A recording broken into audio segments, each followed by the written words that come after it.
बिस्मिल्लाहिर्रहमानिर्रहीम। अस्सलाम वालेकुम। मेरे दादा ने अपने गले में एक चाबी लटकाई हुई थी।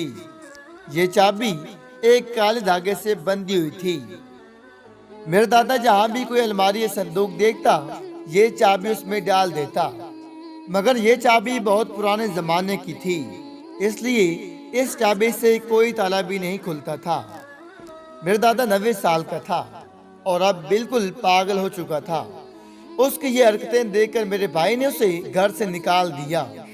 अभी चंद माह पहले मेरी शादी हुई थी और मैंने अपना अलग घर ले लिया था, इसलिए मैं अपने दादू को अपने घर ले आया। यहाँ भी दादा रोज वही चाबी लिए हर ताला खोलने की कोशिश करता, मगर मेरी बीवी बहुत अच्छी थी, वो इसे इस काम से मना नहीं करती थी। फिर एक दिन मेरा दादा मर गया और दफनाने से पहले मैंने इस चाबी को उसके गले से उतार कर कहीं रख दिया। दादा के मरने के बाद एक हफ्ते बाद एक आदमी आया। उसने मुझे बताया कि मैं तुम्हारे दादा के गांव से हूँ और उसने मुझे बताया कि तुम्हारे दादा ने मुझे एक अमानत रखने के लिए दी थी, लेकिन फिर तुम्हारा दादा शहर आ गया और मुझे भी ये बात भूल गई और उसकी ये अमानत मेरे पास रह गई थी। इसलिए जब मैंने सुना कि तुम्हारा दादा मर चुका है तो मैं तुम्हारे पास आया हूँ ताकि तुम्हें यह अमानत दे सकूं। ये सुनकर मैं हैरान रह गया और वो आदमी मुझे एक संदूक देकर चला गया। मैंने देखा कि उस पर एक मोटा सा ताला लगा हुआ था। अचानक मुझे उस चाबी का ख्याल आया और मैं वो चाबी उठा लाया और मैंने यूं ही वो ताला खोला, मैं ये देखकर सकते में आ गया, क्योंकि उसमें तो मेरा नाम मुश्ताक था और मुझे मेरे दादा से बहुत मोहब्बत थी। मेरा दादा गांव में रहता था और मेरे दादा की ज़मीनें थी। मेरा दादा बहुत मेहनती था। मेरे अब्बू और चाचा के होने के बावजूद वो बेचारा खुद ही खेतों में काम करता था और उसने कभी काम से जी नहीं चुराया। मेरे अब्बू और चाचा को पढ़ने का बहुत शौक था, इसलिए मेरे दादा ने इन दोनों को शहर भेज दिया ताकि वो अपना शौक पूरा कर सकें। मगर जब दोनों ने तालीम मुकम्मल कर ली तो इन दोनों ने वहीं पर नौकरी कर ली और गांव वापस आने से इनकार कर दिया। मेरे दादा को लगा था कि शायद वो तालीम मुकम्मल कर लेंगे तो वापस गांव आकर उसका हाथ बटाएंगे, मगर दोनों बेटों ने उसे बहुत मायूस किया। मेरे चाचा और अब्बू ने आखिरी बार गांव आकर दादा से अपना हिस्सा मांग लिया, क्योंकि वो वहीं शहर में शादी करके अपना घर बनाना चाहते थे। मेरी दादी बहुत पहले ही मर चुकी थी, मगर दादा ने अपने बच्चों के लिए दूसरी शादी नहीं की थी। लेकिन उसके बच्चे जो ही बड़े हुए उसे छोड़कर चले गए। दादा गांव नहीं छोड़ना चाहता था, इसलिए दादा ने चाचा और अब्बू को उनका हिस्सा देकर बाकी थोड़ी सी जमीन अपने लिए रख ली और गांव में रहने लगा। मेरे चाचा ने शहर जाकर शादी कर ली और शादी पर दादा को बुलाया तक नहीं, क्योंकि वो नहीं चाहता था कि लोग उसका देहाती बाप देकर उसका मजाक उड़ाएं। इसलिए चाचा शादी के बाद दादा और गांव को बिल्कुल भूल गया और शहर के ही होकर रह गया। मेरे बाप ने ये देखा तो उसने भी बड़े भाई की देखा देखी शहर में शादी कर ली और ये बात सबसे छुपा ली, क्योंकि मेरी माँ और नाना तो बहुत अमीर थे, इसलिए मेरे बाप ने सबसे अपनी हैसियत छुपा ली। वो नहीं चाहता था कि उसकी बीवी और ससुराल वालों को पता चले कि वो गांव से था, क्योंकि वो शहर में पढ़ लिख कर नई पहचान बना चुका था। मेरा दादा गांव में रहता था। उसने जब दोनों बेटों को उनके हिस्से की जमीनें दे दी तो उसे लगा कि जल्द उसके बेटे शहर से थक हार कर गांव वापस आ जाएंगे, मगर उनमें से तो कोई वापस नहीं आया और दादा इंतजार करते करते थक गया तो वो भी शहर आ गया। मेरे चाचा और बाप दादू को अपने घर में देखकर परेशान हो गए और सही तो ये था कि वो दोनों दादू को अपने घर में नहीं रखना चाहते थे, इसलिए वो उसे चंद दिन अपने घर में रखते थे और फिर उसे वापस गांव छोड़ आते। अब मेरा दादा बूढ़ा होता जा रहा था, इसलिए उसका दिल गांव में नहीं लगता था। वो दोनों बेटों में से किसी एक के साथ रहना चाहता था, मगर वो दोनों उसे अपने साथ नहीं रखना चाहते थे, क्योंकि उन दोनों की बीवियां इस देहाती आदमी को अपने घर में नहीं रख सकती थी। यूं दादा बेचारा 2 दिन शहर में होता और अगले दिन गांव पहुंच जाता था। हम बड़े हुए तो हमने अपने दादा को यूं ही आते जाते देखा। मुझे याद था कि बचपन में मेरा दादा हम सब बहन भाइयों को कंधे पर बिठाकर पूरे घर में फिराता था। हमारे लिए गांव से गन्ने, गुड़ और देसी घी लाता था। इसलिए मुझे तो अपना दादा बड़ा अच्छा लगता था। मगर मेरे बड़े भाई और कजिन्स को दादा एक आंख नहीं बाता था। शायद मैं दादा की तरह अंदर से पक्का देहाती था, इसलिए मुझे तो दादा अच्छा लगता था। और जब मैं चुपके से दादा के कमरे में आता था तो दादा मुझे गांव के मजे मजे की बातें भी सुनाता था। ऐसे में मेरा दिल करता था कि मैं अपने दादा का गांव देखूं। और फिर एक दिन जब मेरा बाप एक मीटिंग के लिए शहर से बाहर गया हुआ था तो मेरी माँ ने दादा की बहुत बेइज्जती की और कहा कि दोबारा मेरे घर में कदम मत रखना।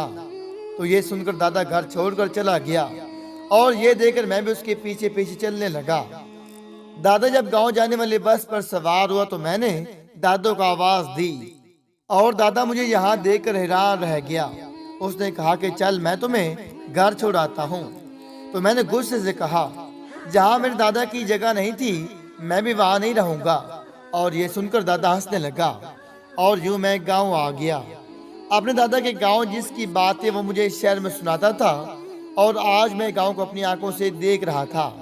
मेरा दादा मुझे गांव की हर चीज दिखा रहा था और वो मेरे आने से खुश था और मैं भी उसके साथ खुश था। मगर फिर मेरा बाप मुझे तलाश करते करते गांव आ गया और उस दिन वो दादा से बहुत लड़ा, क्योंकि उसे लगा था कि जब मेरी माँ ने उसे घर से निकाला था तो वो इससे बदला लेने के लिए मुझे साथ ले आया था। मगर मैंने अपने बाप से कहा कि मैं खुद अपनी मर्जी से दादा के साथ आया था। लेकिन उसके बाद दादा हमारे घर कभी नहीं आया, क्योंकि मेरी माँ ने उसका दाखिला घर में बंद करा दिया था। और फिर मैंने अपने दादा को कभी नहीं देखा। मैं बड़ा हो गया और तालीम मुकम्मल होने तक दादा मेरे दिलो दिमाग से निकल चुका था। फिर इन्हीं दिनों हमारी माली हालात कुछ खराब होने लगे। मेरे बाप ने सारा पैसा एक नए बिजनेस में लगा दिया और उसे इस बिजनेस में बहुत नुकसान हो गया। हम यकदम आसमान से जमीन पर आ गए। मेरे बाप ने वो घर बेच दिया और हम एक छोटे से घर में रहने लगे। तब मेरी माँ ने मेरे बाप से कहा कि तुम गांव जाकर अपने बाप से मदद मांगो, क्योंकि उसके पास अब भी कुछ जमीनें बाकी थीं। मेरा बाप गांव गया तो उसने देखा कि मेरा दादा बहुत बीमार था और उसके पास गांव वाले घर के सिवा कुछ भी नहीं था। गांव के लोग उसे खाना दे जाते थे, इसलिए वो अब तक जिंदा था, वरना तो वो कब का मर खप गया होता। खैर मेरे बाप के लिए वो घर भी बहुत था। उसने वो घर बेच दिया और दादा को अपने साथ शहर ले आया। उसने घर के पैसे से अपने कर्जे उतारे और खुद एक जगह नौकरी करने लगा। मेरा बड़ा भाई अपनी तालीम मुकम्मल कर चुका था, इसलिए उसने भी एक जगह जॉब कर ली और जल्द वो शादी करके हमसे अलग हो गया। मेरे बाप ने दादा का घर बेचकर अपने कर्जे तो उतार लिए, मगर उसके लिए मेरे दादा एक बहुत बड़ी मुसीबत बन गया, क्योंकि मेरी माँ 2 दिन में ही उससे तंग आ गई। दादा की सेहत अब पहले जैसी नहीं रही थी और दिमाग तो बिल्कुल खत्म हो चुका था। वो हम में से किसी को नहीं पहचानता था। ऐसे में उसे कोई भी अपने पास नहीं रखना चाहता था, इसलिए मेरी माँ उसे हर दूसरे दिन मेरे भाई के घर भेज देती थी। मेरे बड़े भाई की बीवी बड़ी मॉडर्न थी, ऐसे में वो मेरे दादा को भला कहाँ पास रखती, इसलिए वो भी दादा को चंद दिन बर्दाश्त करती और फिर उसे हमारे घर भेज देती। हमारे घर के हालात भी अच्छे नहीं थे। अबू बिजनेस में नुकसान के बाद अभी तक संभल नहीं पाए थे, इसलिए मैंने भी जॉब कर ली और मेरा दादा 2 घर में रुलता रहा। भाई कहता था कि दादा पागल हो चुका था, इसलिए मैं उसे घर नहीं रख सकता, जबकि दूसरी तरफ मेरी माँ भी उसे अपने घर रखने के लिए तैयार नहीं थी, क्योंकि वक्त के साथ साथ मेरे दादा की हरकतें भी बड़ी अजीब हो गई थी। मेरे दादा ने अपने गले में एक चाबी लटकाई हुई थी। ये चाबी एक काले धागे से बंधी हुई थी। मेरे दादा जहाँ भी कोई अलमारी या संदूक देखता, ये चाबी उसमें डाल देता। उसे इस चाबी के जरिए खोलने की कोशिश करता था। मैंने देखा कि चाबी बहुत पुराने जमाने की थी, इसलिए इस चाबी से कोई ताला नहीं खुलता था। मेरा दादा 90 साल का हो चुका था और इसलिए वो अजीबो गरीब हरकतें करने लगा था। उसकी ये हरकतें देखकर मेरे भाई ने उसे घर से निकाल दिया और मेरी माँ भी उसे अपने घर में नहीं रखना चाहती थी। लेकिन चूंकि अभी चंद माह पहले मेरी शादी हुई थी और मैंने अपना अलग घर ले लिया था, इसलिए मैं दादा को लेकर अपने घर आ गया। दादा के साथ मेरी बहुत सी अच्छी यादें जुड़ी हुई थी, इसलिए मैंने दादा को अपने घर रख लिया और उसकी खिदमतें करने लगा। यहाँ भी दादा वही चाबी लिए हर ताला खोलने की कोशिश करता रहता, मगर मेरी बीवी बहुत अच्छी थी, वो इस काम से मना नहीं करती थी। फिर एक दिन मेरा दादा मर गया और दफनाने से पहले मैंने इस चाबी को उसके गले से उतार कर कहीं रख दिया। दादा के मरने के एक हफ्ते बाद एक आदमी आया। उसने मुझे बताया कि मैं तुम्हारे दादा के गांव से हूँ, और उसने मुझे बताया कि बहुत पहले तुम्हारे दादा ने मुझे एक अमानत रखने के लिए दी थी, लेकिन फिर तुम्हारा दादा शहर आ गया और मुझे भी ये बात भूल गई और उसकी ये अमानत मेरे पास रह गई थी। इसलिए जब मैंने सुना कि तुम्हारा दादा मर चुका है तो मैं तुम्हारे पास आया हूँ ताकि तुम्हें यह अमानत दे सकूं। ये सुनकर मैं हैरान रह गया और वो आदमी मुझे एक संदूक देकर चला गया। मैंने देखा कि उस पर एक मोटा सा ताला लगा हुआ था। अचानक मुझे उस चाबी का ख्याल आया और मैंने वो चाबी उठाई और मैंने जो ही वो ताला खोला तो मैं ये देखकर सकते में आ गया, क्योंकि उसमें सोने की ईंटें रखी हुई थी। ये देखकर मैं हैरान रह गया और मैं सोचने लगा कि दादा के पास ये सब कहाँ से आया।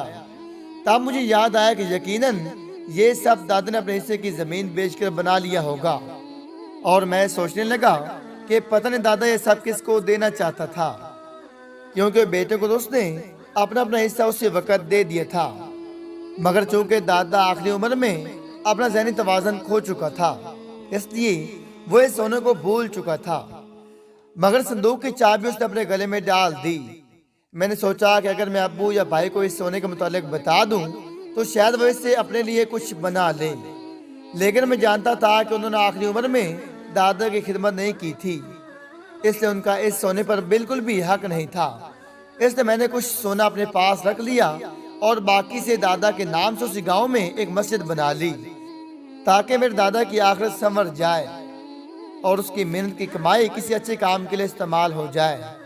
याद रखें, बुजुर्ग हमारे घर की रौनक होती हैं, इसलिए उनकी खिदमत करनी चाहिए और उनकी इज्जत करनी चाहिए, क्योंकि कभी भी उनके साथ की गई नेकी हमारे मुश्किल वक्त में काम आ जाती है।